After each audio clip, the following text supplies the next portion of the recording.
안녕하세요, 갈맥입니다.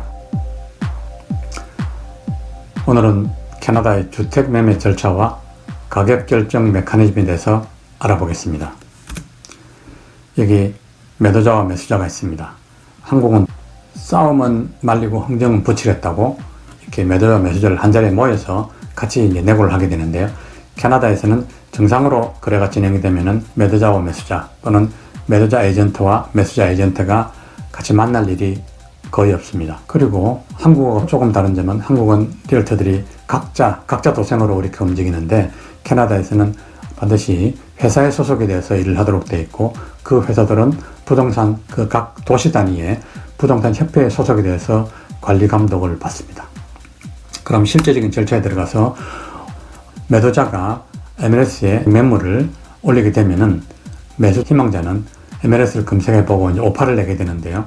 한국은 계약서가 단 한 장으로 대부분 쓰여지는데 오파는 뭐 굉장히 페이지가 많습니다. 오파에는 첫 페이지에 중요한 내용이 다 담겨져 있는데요. 가격 제일 중요하고요. 두 번째로는 irrevocability입니다.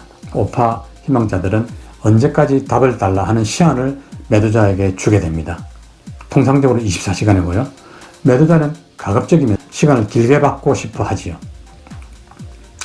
그러니까 오파를 받으면은 다른 잠재 고객들한테도 연락을 해서 지금 오파 들어와서는 너희들도 내라 해서 이제 여러 명을 오퍼를 받은 다음에 경쟁을 시키고 해서 높은 가격의 오퍼를 받으려고 하겠죠. 그래서 어떤 경우에는 48시간짜리 오퍼를 내라, 72시간짜리 오퍼를 내라, 셀러스 마켓인 경우에는 이제 그런 경우가 왕왕 있습니다.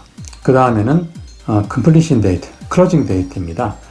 통상적으로는 60일 클로징이고요. 이것도 매도자가 다른 데 집을 사놓은 경우라면은 이 클로징이 짧은 것을 선호하겠죠. 반대로 매도자가 집을 팔고 나서 다른 곳에 집을 살려고 한다는 경우에 있어서는 클로징 기간이 긴 오퍼를 선호하겠죠. 그래서 이 클로징 데이트도 굉장히 중요한 조건입니다. 아까 말씀드린 대로 100만 불 리스팅을 했는데 내가 98만 불에 사겠다 오퍼를 내고 바로 액셉트를 하지 않고요. 뭐 매도자는 99만 5천 불을 내라 고 다시 사인백을 하게 되고요. 그러면 또 매수자는 또 뭐 정그러면 98만 5천 불 뭐 그렇게 밀고 당기다가 99만 불에 오케이 수용한다 땅땅 이렇게 액셉트를 하게 되면은 계약이 된 거죠. 액셉트 되면은 매수 임명자는 셀러 브로커리지에 디파짓을 하게 됩니다. 한국같이 매수자가 매도자에게 디파짓을 주는 것이 아니라 제3자인 셀러 브로커리지에 디파짓을 지불하기 때문에 만약에 조건이 해지가 되지 않거나 여러 가지 경우로 계약이 해지되면은 즉시 제3자인 셀러 브로커리지는 매수 희망자에게 디파짓을 돌려주게 됩니다. 이제 디파짓을 하게 되면은 그 집을 인스펙션 할 수 있는 시간이 주어지고요. 통상 일주일 시간을 줍니다. 그 집을 인스펙션해서 이제 문제가 없고 은행에 갔더니 모기지 대출을 해주겠다 하는 프리어프로를 받게 되면은 조건을 해지하게 되는 거죠. 콘도 같은 경우는 외형적인 모습도 중요하지만 콘도 관리위원회에서 관리하는 원부, 즉 스테이터스 서티피케이트가 중요합니다. 여기에 리저브드 펀드나 기타 재정 상황들이 다 기록되어 있기 때문에 이 내용을 변호사가 검토해서 가자가 없다 라고 이제 컨펌을 주면은 조건을 해지하겠다 이제 하는 거죠. 조건을 해지하는 시점에 계약은 펀드입니다. 한국 같은 경우는 디파짓을 거는 순간 계약이 확정이 되고 디파짓을 포기하면 계약이 해지가 되고 뭐 이랬는데요. 캐나다는 요 컨디션이 해지가 돼야 실제적으로 계약이 펀드입니다. 이렇게 펀드 어그리먼트가 되면은 그 다음부터는 뭐 행정적인 절차입니다. 변호사에게 계약서를 넘기면서 등기를 의뢰하고 프리어프로브를 받았지만 이제 실제적으로 모든 서류를 갖춰서 은행에 혹은 모기지 브로커에게 모기지 신청을 하게 됩니다. 이렇게 해서 클로징까지 할 일은 없고요. 클로징 날짜까지만 기다리면 됩니다. 클로징 날짜가 되면은 변호사가 다운페이 할 금액을 가지고 오라 그러고요. 그 날짜가 돼서 은행에서는 모기지 대금을 변호사에게 보내게 되고 변호사는 셀러 변호사에게 매매 대금을 지불하고 키를 받아오므로써 거래는 완료가 되는 거죠.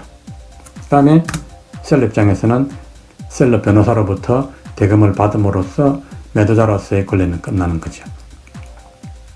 그런데 이런 상황이 이제 통상적인 마켓 시츄에이션이고요. 어떤 경우에 예를 들면은 금리가 내린다든지 정부의 부동산 규제 조치가 완화된다든지 하는 경우는 매도자들이 매물을 거두어들이고 사겠다는 사람은 가소유까지 붙어서 막 올라가게 되는데, 이제 그런 경우에는 매도자가 자신의 원하는 가격을 미리 이야기하는 것이 아니라 매수자들이 가격을 정해라. 예를 들면은 100만 불 밸류가 있는 주택이라고 봤을 때 95만 불에 내면서 너희들이 가격을 결정해라는 거죠. 다음 주 월요일 날 구매 희망자들은 다 모여라.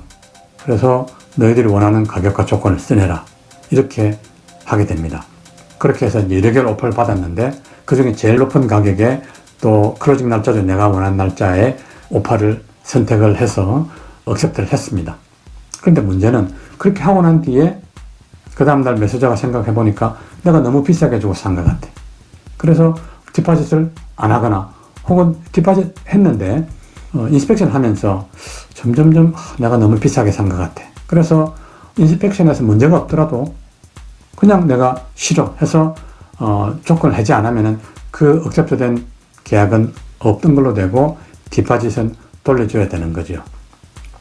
한마디로 매도자는 닥쳤던 개가 되는 거죠. 그래서 셀러스 마켓에서는 이런 복잡한 절차를 거치지 않고요. 폼된 오퍼를 제출하는 바이어만 검토 대상에 올리게 되는 거죠. 이거 폼 오퍼를 하면은 오퍼를 내면서 디파짓도 같이 내고 조건도 웨이브된, 즉 조건 없는 거죠. 인스펙션 필요 없고 모기지는 은행에 벌써 큰 돈 받았어. 그래서 조건 없이 들어가는 거죠.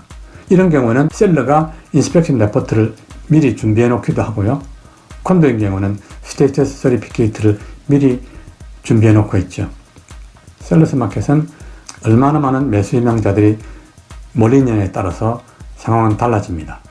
예를 들어서 100만 불 정도 될 거를 95만 불을 냈더니 경쟁이 막 한 5명이 모여서 101만 불에 낙찰이 되기도 하지만 매도자가 90만 불을 냈더니 10명이 들어오고요. 70만 불을 냈더니 이게 웬 뜨기냐 해가지고 20명, 30명도 들어오기도 하죠. 그러다 보면은 경쟁이 붙어서 100만 불 될 게 110만 불에 웃돈이 붙기도 하는 거죠.